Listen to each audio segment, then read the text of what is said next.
Je cherche refuge auprès d'Allah contre Satan le maudit. Au nom d'Allah, le tout miséricordieux, le très miséricordieux. Et les Juifs ni les chrétiens ne seront jamais satisfaits de toi jusqu'à ce que tu suives leur religion. Allah est la vérité. Allah est la vérité et le plus grand. Mes chers frères et sœurs, le mercredi 14 mars 1984, dans votre fuseau horaire du Golfe, il y avait un magnifique dessin animé. Et ce dessin animé dépeignait le futur président des États-Unis, un candidat essayant d'atteindre le siège présidentiel, la Maison-Blanche. Mais dans ce dessin animé, notre frère, Ittihad, montre que tout président des États-Unis doit passer par l'étoile de David, c'est-à-dire les Juifs. Sans l'étoile de David, aucun président ou futur président ne peut réussir à accéder au siège des États-Unis. Cette étoile de David représente les 6 millions de Juifs en Amérique qui forment ce qu'on appelle le lobby juif. Sans le soutien du lobby juif, aucun président ne peut jamais être élu à ce poste. S'ils ont le soutien moral et les votes des Juifs, le président peut être nommé. Le secret de cela a été révélé par le président Truman en 1948, le pouvoir des Juifs. En 1948, Israël, cet État juif au Moyen-Orient, au cœur des terres musulmanes, en Palestine, a été établi. Et dans les 2 minutes qui ont suivi la déclaration d'indépendance par Ben Gourion, le président Truman a reconnu Israël. En 2 minutes. Comme si Truman, comme un jeune homme, un jeune marié, lors de sa cérémonie de mariage, était prêt à dire, lorsqu'on lui a demandé « Prenez-vous cette femme pour épouse légitime ?» Et il attendait, la bouche ouverte, prêt à dire « Je le veux ». Et en 2 minutes, le président Truman a fait exactement cela. Il a dit « Je le veux, je reconnais Israël ». Par la suite, un journaliste rencontre Truman lors d'une conférence de presse et lui rappelle en disant « Pourquoi cette précipitation ?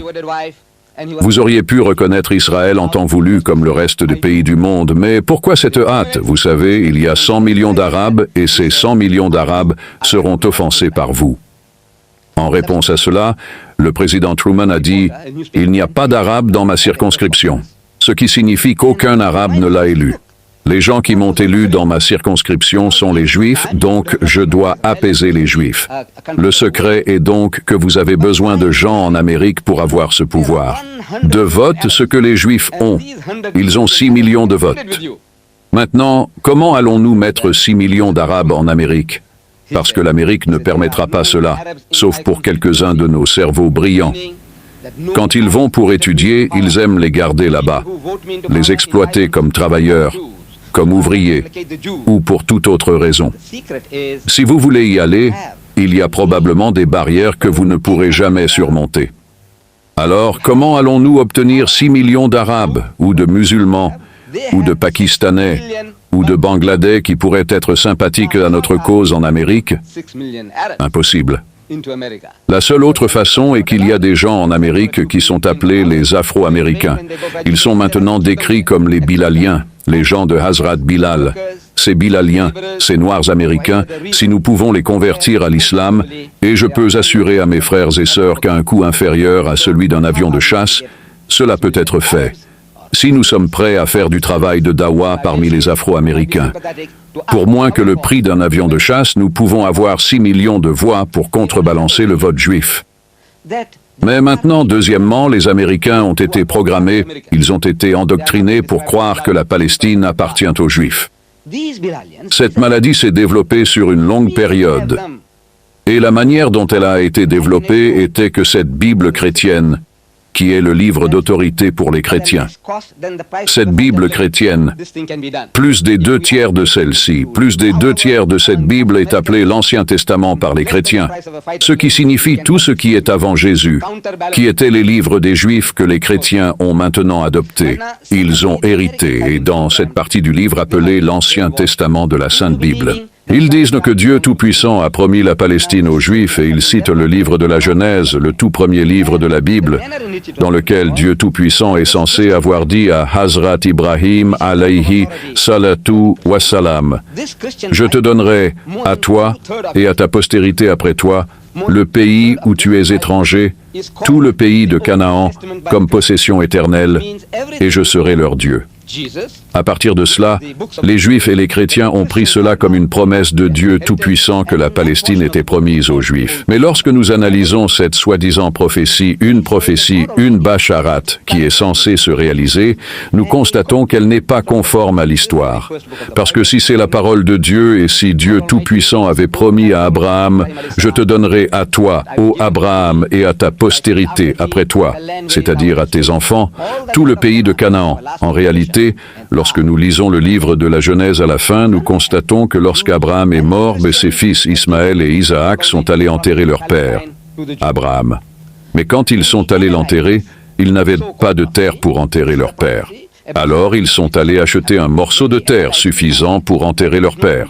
Et la Bible dit, dans ce livre de la Genèse, le premier livre de la Bible, elle dit « Abraham n'avait pas assez de terre pour reposer son pied ». En d'autres termes, ce n'était pas la promesse de Dieu. Mais même si nous l'acceptons comme telle, que dit-elle? Elle dit « Je te donnerai à toi et à ta postérité après toi ». Maintenant, qui est la postérité d'Abraham? Lorsque nous posons cette question aux chrétiens, ils disent « les Juifs ». Lorsque nous demandons aux Juifs, ils disent « nous sommes la postérité d'Abraham ». Mais les Bani Ismaïl, les enfants d'Ismaël, ne sont-ils pas sa postérité? Dans ce tout premier livre de la Bible juive et chrétienne, dans le livre de la Genèse, qui est le premier livre, pas moins de 12 fois nous lisons, au chapitre 16 de la Genèse, Hazrat Ibrahim alayhi salatu wassalam prie. Et dans cette prière, il demande à Allah Baritala qu'Ismaël, son premier-né, son fils, qu'Allah lui donne une longue vie, la santé et la prospérité. Alors Allah dit, selon la Bible, « J'ai entendu ta prière. Ismaël engendrera 12 princes, et je ferai de lui une grande nation, car il est ta postérité. » Ailleurs encore dans le même livre, et concernant Ismaël ton fils, et encore concernant Ismaël ta postérité, pas moins de 12 fois dans la Torah des Juifs, qui est ce premier livre de la Bible, qui est le premier livre de la Genèse, pas moins de 12 fois, Hazrat Ismaïl alayhi salatu wassalam est désigné comme le fils et la postérité d'Abraham. Donc, s'il est aussi le fils et la postérité d'Abraham, pourquoi devrait-il être privé de ce privilège de vivre dans leur propre patrie, dans leur propre cœur et foyer? Mais maintenant, puisque les chrétiens ont été programmés et les juifs ont été programmés, nous devons les déprogrammer, les reprogrammer. Et sans cette reprogrammation, nous n'avons pas pris la peine de discuter de cette question parmi les chrétiens, de leur montrer l'anomalie de leur position.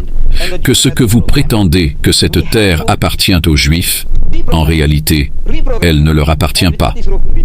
Comment les Juifs sont-ils devenus possesseurs de cette terre? Nous savons que dans l'histoire, lorsqu'ils sont sortis d'Égypte sous Hazrat Moussa alayhi salam et sous Josué, ils ont conquis la terre par la force des armes. Et par la force des armes, si une nation en conquiert une autre, comment cela lui donne-t-il le droit moral à une telle propriété? C'est quelque chose que nous n'avons pas fait. Et à cause du manque de réponse de notre part pour reprogrammer, pour présenter notre cas aux Juifs et aux chrétiens, nous souffrons plus que nous ne le devrions. Wa akhiru da'wanan, alhamdulillahi rabbil alamin.